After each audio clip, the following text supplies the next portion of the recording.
Hello बच्चों, कैसे हो बेटा? सब पढ़ाई अच्छी हो रही है? हम लोग रिवीजन क्लास अभी कर रहे हैं।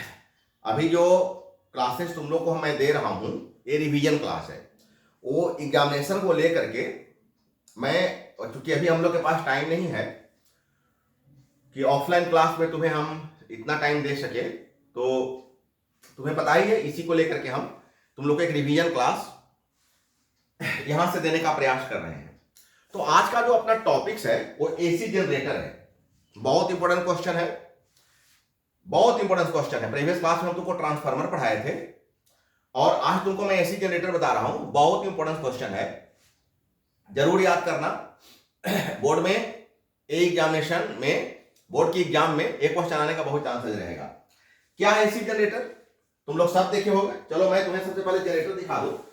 ये तो जनरेटर का कट फिगर, इस पर तुम लोगों को कैलकुलेशन करना है। ये देखो जनरेटर, ऐसे जनरेटर तुम लोग देखे हो ना। ये जनरेटर तुम लोग घर में यूज करते हो, पोर्टेबल होता है। इसको स्लाइड करके क्या होता है, हम लोग एक जगह से दूसरे जगह ले जा सकते हैं, एडजस्ट कर सकते हैं। ऐसे ऐसे जनरेटर तो अब बड़े बड़े कामों में ऐसे ऐसे जनरेटर यूज हो रहे हैं, है ना। और घर में कुछ हम लोग ऐसे जनरेटर का भी इस्तेमाल करते हैं, ऐसे जनरेटर का भी इस्तेमाल करते हैं।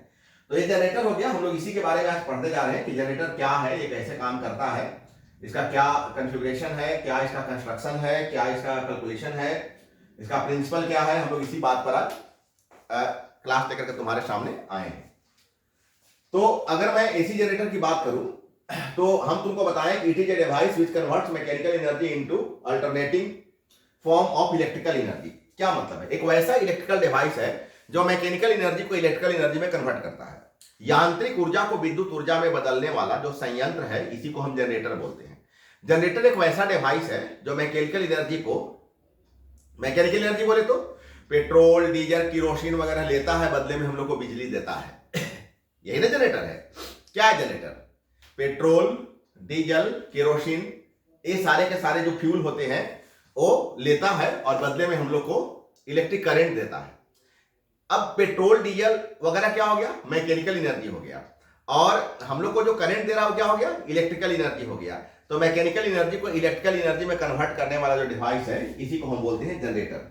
बच्चे जनरेटर दो तरह के होते हैं। एक को मैं एसी जनरेटर बोलता हूं, एक को मैं डीसी जनरेटर बोल रहा हूं। लेकिन अभी हम लोग को एसी जनरेटर पढ़ना है तो हम लोग एसी जनरेटर पर ही फोकस करेंगे। तो एसी जनरेटर क्या है? एक वैसा इलेक्ट्रिकल डिवाइस है जो मैकेनिकल एनर्जी को इलेक्ट्रिकल एनर्जी में कन्वर्ट करता है, मैकेनिकल एनर्जी को इलेक्ट्रिकल एनर्जी में कन्वर्ट करता है। याद हो गया? एसी जनरेटर एक वैसा डिवाइस है जो मैकेनिकल एनर्जी को इलेक्ट्रिकल एनर्जी में कन्वर्ट करता है। मैं इसके बारे में आऊंगा बारी बारी से। पहले हम इसके प्रिंसिपल को मैं तुम्हें बता दूं। ये तो जनरेटर का मैंने फिगर तुम्हें दिखाया। अब क्या इसका प्रिंसिपल है? The working of N AC generator based on the principle of electromagnetic induction. यह इलेक्ट्रोमैग्नेटिक इंडक्शन के बेस पर काम करता है। क्या है बच्चा इलेक्ट्रोमैग्नेटिक इंडक्शन? बता दो। इलेक्ट्रोमैग्नेटिक इंडक्शन क्या है? इलेक्ट्रोमैग्नेटिक इंडक्शन है कि अगर हम, फैराडे ने बताया था, फैराडे ने क्या बताया था कि अगर आप फ्लक्स को चेंज करोगे, अगर आप कॉइल के भीतर मैग्नेट को, अगर मैग्नेट और कॉइल के बीच में अगर रिलेटिव मोशन कराते हो तो वहां इंड्यूस्ड इलेक्ट्रोमोटिव फोर्स डेवलप होगा। और इंड्यूस्ड इलेक्ट्रोमोटिव फोर्स जितना देर तक डेवलप होते रहेगा उतना देर तक करंट वहां पर प्रोड्यूस होते रहेगा। क्या बताया गया था कि अगर कॉइल लेते हैं, अगर कॉइल लेते हैं और कॉइल के बीच में अगर मैग्नेट को मूव करा देते हैं, दोनों में से किसी को मूव करना चाहिए। जरूरी नहीं है कि हम कॉइल के बीच में मैग्नेट को ही मूव कराएं। कॉइल स्थिर है, मैग्नेट मूव कर रहा है, ये हो सकता है। ये हो सकता है कि मैग्नेट स्थिर हो, कॉइल मूव कर सकता है। लेकिन हाँ, इतना तय बात है कि उनके बीच में रिलेटिव मोशन होना चाहिए। कॉइल और मैग्नेट के बीच में रिलेटिव मोशन होना चाहिए।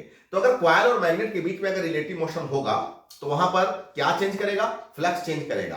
फ्लक्स कंटिन्यूअस चेंज करते रहेगा। जितना यह रिलेटिव मोशन होते रहेगा उतना देर तक फ्लक्स चेंज होते रहेगा। और अगर फ्लक्स चेंज होते रहेगा तो इंड्यूस्ड इलेक्ट्रोमोटिव फोर्स वहां डेवलप होते रहेगा। क्या डेवलप होगा? प्रेरित विद्युत वाहक बल, प्रेरित विद्युत वाहक बल, इंड्यूस्ड इलेक्ट्रोमोटिव फोर्स वहां पर चेंज होते रहेगा, डेवलप होते रहेगा। और इसके कारण वहां पर इंड्यूस्ड करंट बनते रहेगा। और जनरेटर का काम क्या है? इंड्यूस्ड करंट बनाते जाइए और कंटिन्यूअस अगर बनाते जाता है तो फिर जनरेटर हमारे काम का है। हमको कंटिन्यूअस करंट वहां पर एसी करंट हमको मिलते जाता है। इसका मतलब हुआ, और इसी को हम बोलते हैं इलेक्ट्रोमैग्नेटिक इंडक्शन, विद्युत चुंबकीय प्रेरण, इलेक्ट्रोमैग्नेटिक इंडक्शन। कि कॉइल के भीतर अगर मैग्नेट को रिवॉल्व कराते हैं, उसको अगर दोलन करा देते हैं, कॉइल और मैग्नेट के बीच में अगर रिलेटिव मोशन होता है तो वहां पर क्या होता है, फ्लक्स चेंज करता है, और फ्लक्स चेंज करने से वहां प्रेरित विद्युत वाहक बल इंड्यूस्ड इलेक्ट्रोमोटिव फोर्स प्रोड्यूस होता है, और इसी के कारण वहां पर इंड्यूस्ड प्रेरित धारा उत्पन्न होती है।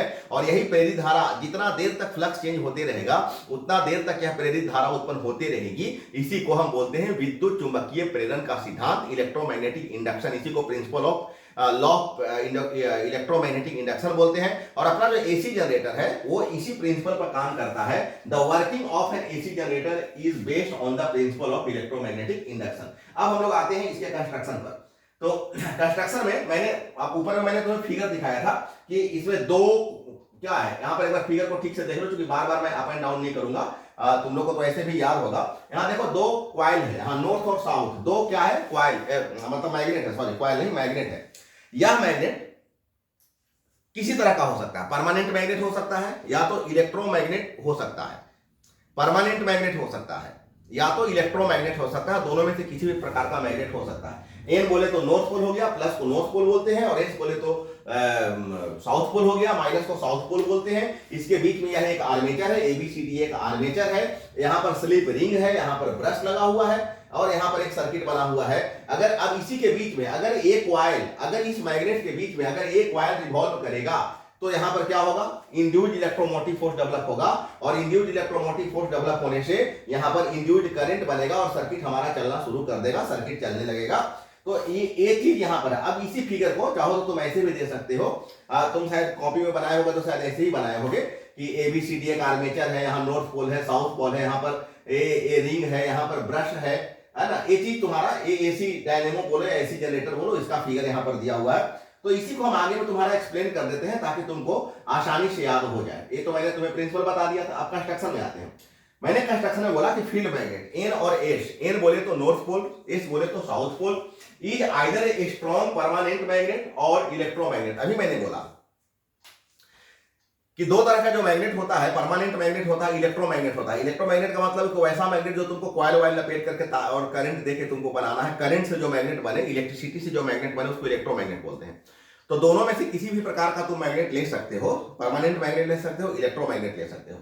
तो एन और एस दोनों में से कोई भी एक मैग्नेट है। आर्मेचर, अभी मैंने बोला ना एबीसीडी, ये जो स्क्वायर रेक्टेंगल शेप में था वो एबीसीडी, वो क्या है, रेक्टेंगुलर आर्मेचर कॉइल है। It consist of large number of turns of insulated copper wire. उस पर क्या है, तांबे का तार लपेटा हुआ है, ढेर सारे तांबे के तार लपेटे हुए, और एक सॉफ्ट आयरन सिलिंड्रिकल कोर। वो सिलिंड्रिकल कोर होता है। वहां जो तुम्हें फिगर दिखाया जा रहा है, फिगर में तुमको लग रहा है कि कोई रेक्टेंगल है, एक्चुअली रेक्टेंगल नहीं है। अगर रेक्टेंगल रहेगा तो क्या होगा, उसमें तुम्हें मूव करने में, उसको मूव कराने में तुमको दिक्कत होगा। और ये अगर जो आर्मेचर ली हो, आर्मेचर के भीतर जो तार लपेटा हुआ रहता है वो सिलिंड्रिकल होता है, तो उसको सॉफ्ट आयरन कोर बोलते हैं। और ये सॉफ्ट आयरन कोर जो होता है वो सिलिंड्रिकल कोर होता है। It can rotate about the axis perpendicular to the magnetic field of the field magnet. और यह क्या होता है, परपेंडिकुलरली प्रोपेगेट करता है, मतलब रोटेट होता है, प्रोपेगेट नहीं करता, सॉरी। इट कैन रोटेट, यह रोटेट करेगा अबाउट एन एक्सिस। अब बीच में देखो ना, अभी हम फिर से फिगर लाएंगे, तो बीच में एक एक्सिस डाला हुआ है, उस एक्सिस के परपेंडिकुलरली यह रोटेट करता है to the magnetic field of the field magnet. ये जो फील्ड मैग्नेट है, यहां पर तुम फिर से एक बार फिगर को देखो, यहां देखो ये एक्सिस है ना, इस एक्सिस में ए परपेंडिकुलरली ऐसे रोटेट करता है, ए से परपेंडिकुलरली रोटेट करता है दोनों मैग्नेट के बीच में। ये सॉफ्ट आयरन कोर होता है, और अंदर में जो घूमता है वो सिलिंड्रिकल, बिल्कुल ऐसे शेप में घूमते रहता है, ऐसे शेप में घूमते रहता है। तो यहां पर तुमको वो चीज बताया, थोड़ा सा ध्यान रखना। अभी एग्जामिनेशन का टाइम है तो तुम अभी ज्यादा दिमाग मत लगाओ। अभी तुम क्या करो कि इसको आराम से याद करते जाओ, याद कर लो। अभी अब मात्र 1 वीक और 1 मंथ के बाद जब एग्जामिनेशन है तो यहाँ पर अब व्हाट वाई, अब इस पर ज्यादा दिमाग नहीं लगाने का होता है। अब होता है कि वो है, हुआ, अब मेरे को आगे निकलते जाना है। तो हम बता रहे हैं, फिर से एक बार तुमको बता दें कि एबीसीडी क्या है। एबीसीडी एक रेक्टेंगुलर आर्मेचर कॉइल है। It consist of large number of turns insulated copper wire on A soft iron cylindrical core. फिर मैं बता दूं कि अंदर में जो कोर होता है, सिलिंड्रिकल कोर होता है। उस सिलिंड्रिकल कोर पर बहुत सारे, ढेर सारे तांबे के तार लपेटे हुए रहते हैं। इट कैन रोटेट, कौन, ये जो सिलिंड्रिकल कोर जो जिस पर तुम तांबे का तार लपेटा, जिसको तुम कॉइल बनाया, वो कॉइल क्या करेगा, रोटेट करेगा। कहां रोटेट करेगा, अबाउट एन एक्सिस। अभी हम लाइन तुमको दिखलाए थे ना कि एक्सिस डाला हुआ है, उस एक्सिस के रिस्पेक्ट में उसके चारों ऐसे ऐसे क्या करेगा, वो रोटेट करेगा, गोल गोल घूमेगा। हो गया ना। इंडक्शन का काम करेगा, इलेक्ट्रोमैग्नेटिक इंडक्शन का प्रिंसिपल यहां काम कर गया ना। दोनों तरफ तुम क्या लगा रखा था पहले से, दोनों तरफ तुम मैग्नेट लगा रखा था, दोनों तरफ से पहले से तुम मैग्नेट लगा रखा था। और उस मैग्नेट के बीच में अभी जो तुम क्वाइल लपेटे, तांबे का तार जो तुम लपेटे वो क्वाइल है। अब वो क्वाइल क्या हो रहा है वहां पर, रोटेट हो रहा है। हाँ, तो हो गया ना। मैं क्या बोला था कि मैग्नेट और क्वाइल इसके बीच में अगर रिलेटिव मोशन होता है तो वहां इंड्यूस्ड इलेक्ट्रोमोटिव फोर्स डेवलप हो जाएगा। और अब क्या होगा, अगर ये रोटेट करेगा तो वहां पर इंड्यूस्ड इलेक्ट्रोमोटिव फोर्स डेवलप हो जाएगा। इसमें बेटा स्लिप रिंग लगा हुआ रहता है, R1 और R2 फिगर में मैं तुम्हें अभी दिखला दूंगा। सॉरी, S1 और S2 दो ब्रास मेटल है, ब्रास मेटल होता है। और उस मेटल का S1 और S2 दो क्या rigidly connected to the a brass ring है। ये दोनों रिंग है, स्लिप रिंग है। ये S1 और S2 फिगर में तुमको दिखा देंगे, ये स्लिप रिंग है और connected to the 2 ends of armature. वो आर्मेचर के सिरे पर क्या होता है, कनेक्ट होता है। As the armature coil rotates, जब आर्मेचर कॉइल रोटेट करता है, slip ring also rotate about the same axis of rotation. तो अब उसी में जब फिक्स किया हुआ है, आर्मेचर में जब कनेक्ट है तो जब आर्मेचर रोटेट करता है तो ये स्लिप रिंग भी क्या करता है, रोटेट करता है। आगे जाओगे तो तुमको ब्रश मिलेगा। ए B1 और B2 दो ब्रश लगा हुआ है। अब फिगर में तुमको फिर से हम दिखा देंगे। B1 और B2 दो ब्रश है। These are two graphite rod. और ये ब्रश ग्रेफाइट का बना होता है। ग्रेफाइट समझते हो, ग्रेफाइट समझते हो ना। अरे देखो, पेंसिल बैटरी लेते हो तो पेंसिल बैटरी का वो जो उसमें एक रॉड ऐसा लगा हुआ रहता है ना, वो ग्रेफाइट होता है। बहुत अच्छा कंडक्टर है। कभी भी उसमें करंट सप्लाई करने का प्रयास करोगे, बहुत तेज करंट मारेगा। अगर उसके एक इंड को ऐसे हम लोग स्विच बोर्ड में लगा के दूसरे इंड को अगर ऐसे टच करें, नहीं करने का है, डेंजरस होता है, नहीं टच करने का है। लेकिन अगर बाई जब किसी प्रकार से टच हो जाए, बहुत जोर का करंट मारेगा, क्योंकि बहुत ही अच्छा कंडक्टर होता है। तो ये जो ब्रश है B1 और B2 दो ब्रश है, which remains fixed in their positions but maintain sliding contact with the slip ring S1 और S2। तो ये जो ब्रश है ना, वो ब्रश ठीक है, वो क्या करता है कि जब S1 और S2 एक ऐसे लगा हुआ रहता कि S1 और S2 से कांटेक्ट में आते रहता है। जब मूव करता है तो S1 और S2 से कांटेक्ट में आता है। Through these brushes the current induced in the armature coil is fed to the external circuit. एक बहुत बड़ा काम है इसका। अब जब तुम गौर करोगे, यहां हम लोग फिर से एक बार फिगर पर वापस आते हैं। अब तुम देखो, जब यहां से ये करंट जब ये रोटेट करेगा, जब ये रोटेट करेगा तो क्या होगा। अब देखो, मैं तुम्हें बताया था ना कि यहां पर स्लिप रिंग लगा हुआ है। देखो ये स्लिप रिंग है, ये स्लिप रिंग है। और यहां पर देखो ये क्या है, ये ब्रश है, ये ब्रश है। अब जब ये रोटेट करेगा तो आर्मेचर में फिक्स है ना, तो जब आर्मेचर में फिक्स है तो ये भी ऐसे ऐसे गोल गोल घूमेगा। और जब गोल घूमेगा तो देखना, एक यहां लगा हुआ और एक यहां लगा हुआ है, एक अपर में लगा हुआ है, एक लोअर में लगा हुआ है। एक देखो, गौर कर रहे हो, देखो ये जो फिगर तुमको दिखाई दे रहा है, ऐसा ही एक फिगर अंदर में भी है, नीचे में भी है, इसके पीछे जस्ट पीछे में है। ये क्योंकि 2D फिगर है ना, ये फिगर तो 2D है ना, तो तुमको पीछे वाला नहीं दिखाई दे रहा, तो तुम कंसीडर कर लो कि जैसे ये पार्ट यहां पर है वैसे। तो ये जब गोल घूमेगा तो एक बार ए टच करेगा और एक बार ओ टच करेगा, नहीं टच करेगा ना। रिंग का अगर B1 और B2 तो ब्रश था ना, क्या था ना, R1 और R2 रिंग था। तो ए एक बार ए टच करेगा और घूम करके आएगा तो एक बार ओ टच करेगा। टच करने का मतलब क्या होता है कि यहां जो करंट बन रहा है, यहां जो करंट बना, इसके चक्कर काटने से जो इंड्यूस्ड इलेक्ट्रोमोटिव फोर्स डेवलप होने से जो करंट बना, एक कॉइल घूमेगा, मैग्नेट के भीतर जब कॉइल घूमेगा तो इंड्यूस्ड इलेक्ट्रोमोटिव फोर्स डेवलप होगा ना। इसके घूमने से जो करंट बना, वो करंट आखिर कौन ले आएगा, तो ये करंट को यही ब्रश लाता है। और ब्रश लाके किसको दे देता है, मतलब ये रिंग लाता है, और रिंग लाके किसको दे देता है, ब्रश को दे देता है। और यही ब्रश से फिर देखो सर्किट में कैसे करंट सप्लाई हो रहा है, करंट हमारा यहाँ पर मिलना चालू हो जाता है। तो उम्मीद करें बच्चा कि तुमको ये बात समझ में आ रहा है कि कैसे काम करता है। मैं फिर से बता देता हूं। दोनों तरफ मैग्नेट रखा हुआ है, मैग्नेट के बीच में एक कोर है, इस कोर के भीतर एक सॉफ्ट आयरन कोर होता है, इस सिलिंड्रिकल शेप में होता है, उस पर तांबे का तार लपेट देते हैं। जब ये मूव करता है, जब ये गोल गोल मूव करता है, जैसे मान ली तुम जनरेटर चलाए तो गोल वाला क्या हो, जनरेटर चला तो अंदर में क्या होता है, वो घूमना शुरू कर देता है। घूमना शुरू करता है तो कहां घूमना शुरू करता है, ये दोनों मैग्नेट के बीच में घूमना शुरू करता है। और मैग्नेट के बीच में जब कॉइल घूमेगा, जब रिलेटिव मोशन होगा between the magnet and coil, तो क्या डेवलप होगा, तो वहां पर डेवलप हो जाएगा इंड्यूस्ड इलेक्ट्रोमोटिव फोर्स डेवलप हो जाएगा। और इंड्यूस्ड इलेक्ट्रोमोटिव फोर्स डेवलप होने से क्या बन जाएगा, वहां पर क्या बन जाएगा, तो वहां पर करंट बन जाएगा। अब ये करंट को कौन लाएगा, तो ये रिंग ले आएगा करंट को, फिर लाएगा तो देगा किसको, ये ब्रश को देगा। और जैसे ब्रश को दे दिया, वहां से करंट बाहर निकल गया, आउटपुट हो गया। तो बड़ा अच्छा फंक्शन है, आउटपुट हो गया। अब आउटपुट हो गया, आप इसको जैसे चाहे अपना यूज कीजिए। अब देखिएगा और कंस्ट्रक्शन में हम लोग आगे बढ़ रहे हैं। आप पूरे फिगर को ध्यान रखिएगा, बार बार हम ऊपर नीचे स्लाइड कैसे करेंगे। तो स्लिप रिंग ब्रश तक बता दिया आप लोग को। अब कैसे वर्क करता है, अभी मैंने पूरे वर्किंग को आपको बता दिया, लेकिन यहां मैंने लिख भी दिया कि as the armature coil rotates, जब आर्मेचर कॉइल रोटेट करता है, the magnetic flux link with change, तो अंदर में क्या होगा, मैग्नेटिक फ्लक्स चेंज करेगा। ये तो फैराडे साहब बताए थे, यही तो इंड्यूस्ड इलेक्ट्रोमोटिव फोर्स, कहने का मतलब यही तो इलेक्ट्रोमैग्नेटिक इंडक्शन का बेस है कि अगर कॉइल घूमेगा, चाहे मैग्नेट घूमेगा, तो वहां पर क्या हो जाएगा, मैग्नेटिक फ्लक्स लिंक्ड होगा, चेंजिंग, और वो चेंज करेगा, and so an induced current flow through it, और उससे क्या हो जाएगा, इलेक्ट्रोमोटिव फोर्स बनेगा और करंट वहां पर बन जाएगा।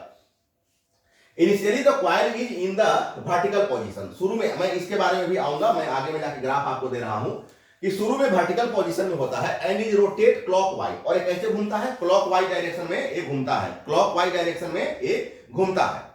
ये जो कॉइल है वो कॉइल क्लॉकवाइज डायरेक्शन में मूव करता है।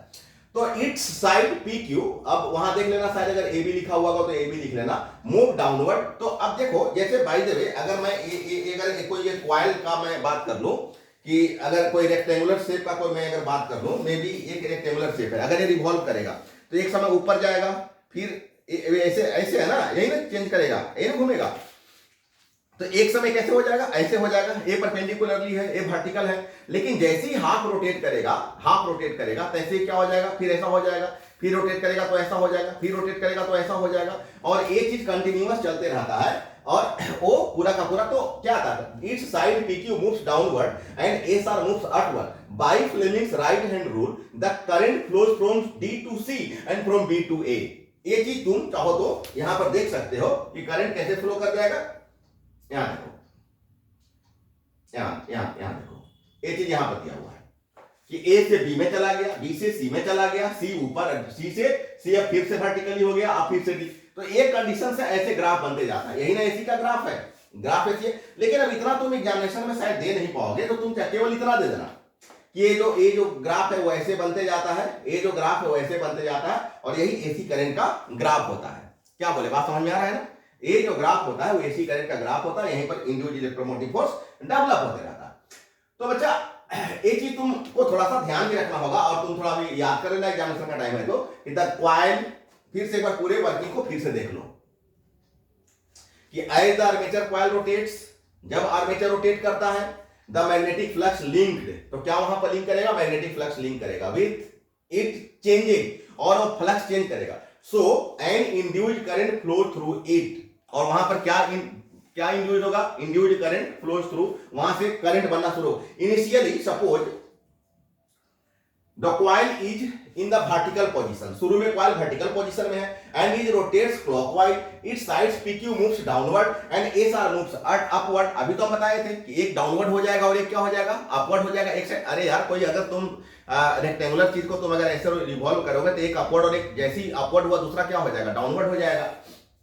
Bye Fleming right hand rule, the current flows from D to C and from B to A. So during the first half rotation of the coil, the current flows the direction BADC। अब मैं यही बात बता रहा था कि देखो, एक ब्रश यहां पर लगा हुआ है, एक ब्रश बाय द वे यहां पर लगा, अब जब ऐसे आके घूमता है तो ये ब्रश टच किया, और हाफ रिवॉल्यूशन जब हुआ तो हाफ रिवॉल्यूशन से जो करंट बना, एक ब्रश क्या किया, सॉरी ब्रश बार बार बोल दे रहा है, रिंग, एक रिंग क्या किया, ब्रश को आकर के दे दिया, जितना आधा चक्कर में जो करंट बना उसको दे दिया, और अगला आधा चक्कर में फिर जो करंट बना वो फिर आकर के दूसरा का रिंग जो है आकर के दे दिया, रिवर्स्ड।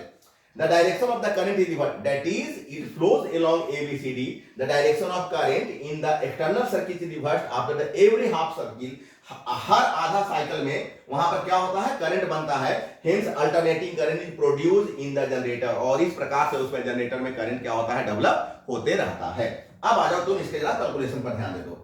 मान लो कि नंबर ऑफ टर्न n है, एरिया a है, मैग्नेटिक फील्ड b है, एंगल अगर थीटा बन रहा है, ओमेगा अगर by the way angular velocity है, तो देर मैग्नेटिक फ्लक्स कितना लिंक होगा, तो फॉर्मूला तुम पढ़े हो बेटा, मैं प्रूव कर चुका हूं कि flux is equal to NBA cos theta, और थीटा को अगर तुम ओमेगा टी कह दो तो तुम इसी को NBA cos ओमेगा टी भी कह सकते हो।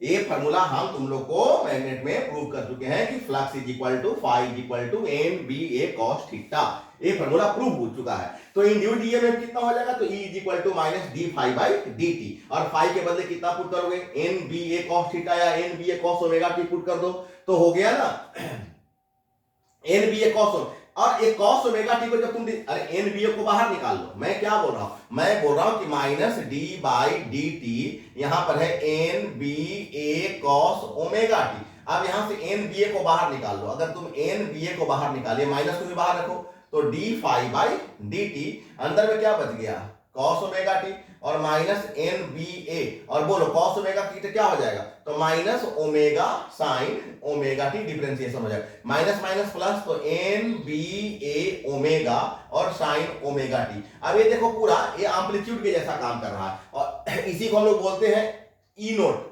एम्पलीट्यूड नहीं बोले, यहां पर इलेक्ट्रोमोटिव फोर्स बोल दो, तो इसी को बोलते हैं ई नोट। इसका मतलब हो गया ई नोट साइन ओमेगा टी, ई नोट के बदले एन बी ए ओमेगा। इसी को हम लोग peak value of electromotive force कहते हैं, इंड्यूस्ड इलेक्ट्रोमोटिव फोर्स। और एक कंटिन्यूअस बनते रहेगा, और जितना देर ये बनते रहेगा उतना देर तक क्या होगा, करंट प्रोड्यूस होते रहेगा। अब बच्चा, और ग्राफ कैसा बन जाएगा, साइन थीटा ग्राफ बन जाएगा, साइनोसॉइडल ग्राफ बन जाएगा। देख रहे हो ना, एन बी ए साइन ओमेगा टी आ रहा है, तो साइनोसॉइडल ग्राफ बन जाएगा। और बच्चा तुम जानते हो कि साइनोसॉइडल ग्राफ कैसा होता है, अब इसके बारे में बहुत डिटेल स्टडी तुमको करवा चुके हैं क्लास में। ये जो ट्रांसवर्स नेचर का जो ग्राफ होता है, ये जो ट्रांसवर्स नेचर का जो ग्राफ होता है, इसी को हम साइनोसॉइडल ग्राफ कहते हैं। तो बेटा एग्जामिनेशन में अगर तुमको इतना बनाने में काफी टाइम लग सकता है, तो इतना अगर तुम नहीं बनाना चाहोगे तो तुम केवल एक टर्न दे करके और एक फिगर भी अगर तुम बना दोगे तो तुम्हारा काम चल जाएगा। इसीलिए मैंने तुमको यहाँ पर फिगर दिया कि रेक्टेंगुलर शेप है।